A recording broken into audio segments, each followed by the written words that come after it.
Baik, pada kesempatan kali ini saya Zidan Rohandi dari jurusan Teknik Industri kelas karyawan Universitas Pelita Harapan akan menjelaskan tentang materi Managers as Decision Makers.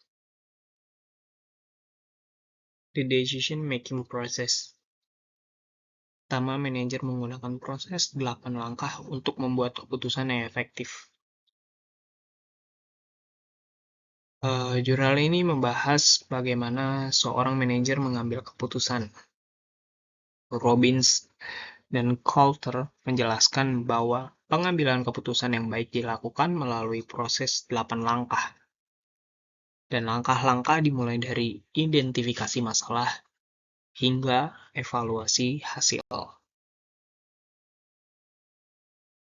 Decision making process. Jadi di slide ini kita membahas bahwa proses pengambilan keputusan tidak terjadi dengan begitu saja, tetapi melalui 8 langkah yang sistematis. Yang pertama, mengidentifikasi masalah. Itu menemukan perbedaan antara kondisi saat ini dan kondisi yang diinginkan, di mana manajer harus bisa mengidentifikasi masalah dengan tepat.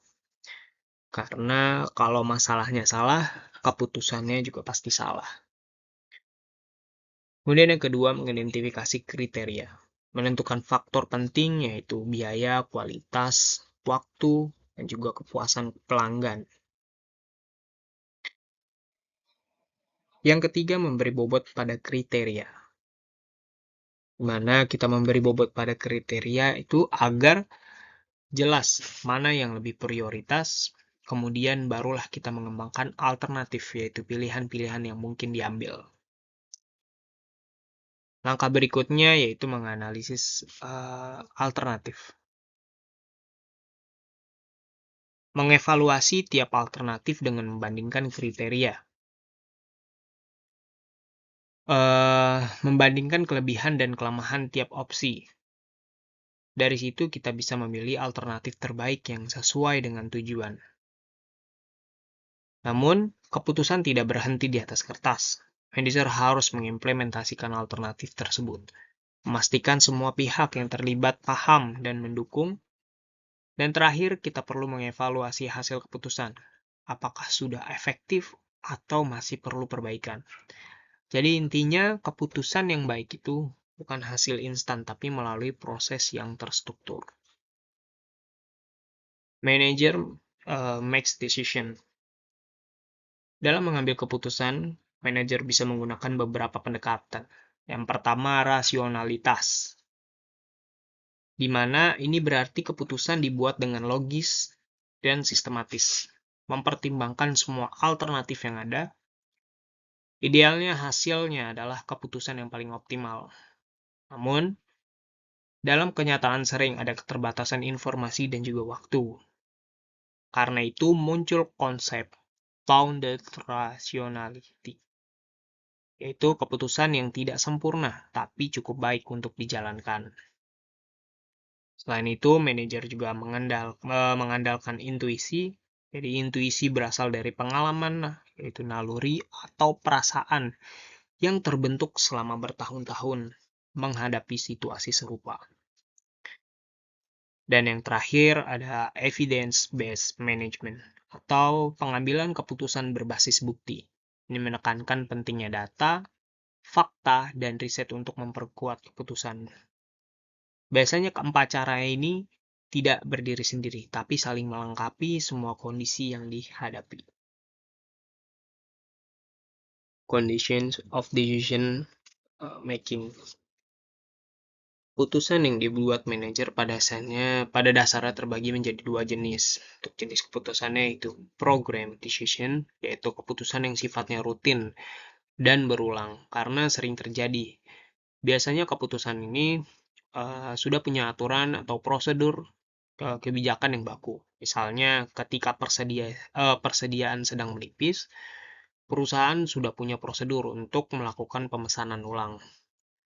Kemudian untuk jenis keputusan yang kedua yaitu non-program decision. Ini merupakan keputusan yang tidak rutin dan biasanya lebih kompleks karena sifatnya jarang terjadi, Keputusan ini tidak bisa hanya mengandalkan aturan standar, tapi membutuhkan kreativitas, pertimbangan matang, bahkan analisis yang juga mendalam. Contohnya adalah memutuskan ekspansi ke pasar internasional atau merger untuk perusahaan lain. Selain jenis keputusan, kondisi pengambilan keputusan juga sangat menentukan. Dalam kondisi yang kepastian, manajer memiliki semua informasi yang dibutuhkan. Hasil dari setiap alternatif bisa diprediksi dengan jelas. Contoh mudahnya, memesan bahan baku dari supplier yang sudah terbukti selalu mengirimkan barangnya itu tepat waktu. Kemudian ada resiko, di mana keputusan tidak sepenuhnya pasti tetapi masih bisa dihitung probabilitasnya. Contohnya, saat berinvestasi dalam proyek baru, ada kemungkinan untung besar, tapi juga ada resiko untuk rugi. Tetapi probabilitasnya itu masih bisa diperkirakan. Yang paling menantang mungkin yaitu adalah kondisi dalam ketidakpastian. Jadi di situasi informasi yang tersedia sangat terbatas dan para manajer tidak bisa memprediksi hasil dengan jelas. Contohnya kita ketika pandemi COVID-19. Pertama kali muncul, banyak perusahaan harus membuat keputusan penting dengan informasi yang sangat terbatas. Seorang manajer harus mampu mengenali apakah keputusan yang dihadapi itu rutin atau tidak rutin, serta apakah kondisinya pasti beresiko atau tidak pasti. Dari sanalah mereka bisa memilih pendekatan yang paling tepat. Decision making style. Ini merupakan gaya manajer, yaitu dalam membuat keputusannya. Yang pertama adalah linear thinking, yaitu gaya berpikir yang logis, analitis, dan sangat bergantung pada data serta fakta. Manajer dengan gaya ini biasanya lebih sistematis, teliti, dan fokus pada detail. Kemudian ada non-linear thinking, yaitu gaya berpikir yang lebih intuitif, holistik, dan kreatif. Manajer dengan gaya ini cenderung melihat gambaran besar, menghubungkan pola, dan berani mengambil keputusan berdasarkan naluri, terutama saat informasi terbatas. Kedua gaya ini tidak ada yang lebih baik ataupun buruk, melainkan saling melengkapi. Jadi manajer sering mengadukan keduanya sesuai dengan situasi yang sedang dihadapinya. Effective decision making in today's world.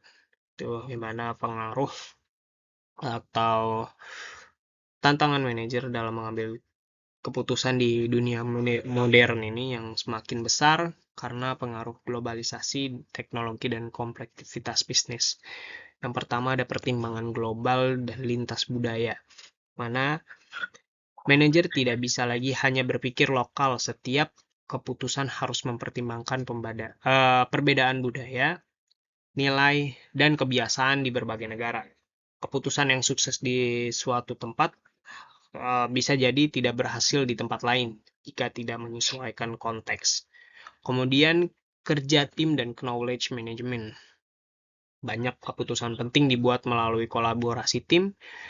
Knowledge management membantu mengumpulkan, menyimpan, dan membagikan pengetahuan organisasi untuk mendukung keputusan. Di mana bagaimana organisasi bisa mengelola pengetahuan kolektif, mengumpulkan, menyimpan, dan membagikannya agar bisa digunakan dalam pengambilan keputusan. Kemudian yang ketiga, pemanfaatan teknologi informasi. Data dan analitik modern membantu manajer mengambil keputusan lebih cepat dan juga akurat. Ini jadi alat yang berharga karena data besar atau big data, analitik, dan sistem informasi manajemen membantu manajer mengambil keputusan dengan lebih cepat serta tepat dan juga berbasis dengan bukti. Nah, sistem informasi manajemen mendukung prediksi, pemantauan, dan evaluasi keputusan. Kemudian yang terakhir, kesadaran terhadap bias. Manajer harus sadar akan bias kognitif. Seringkali bias muncul tanpa disadari dan mempengaruhi keputusan. Dengan kesadaran ini, manajer bisa lebih objektif, kritis, dan tidak terjebak pada pola pikir yang menyesatkan.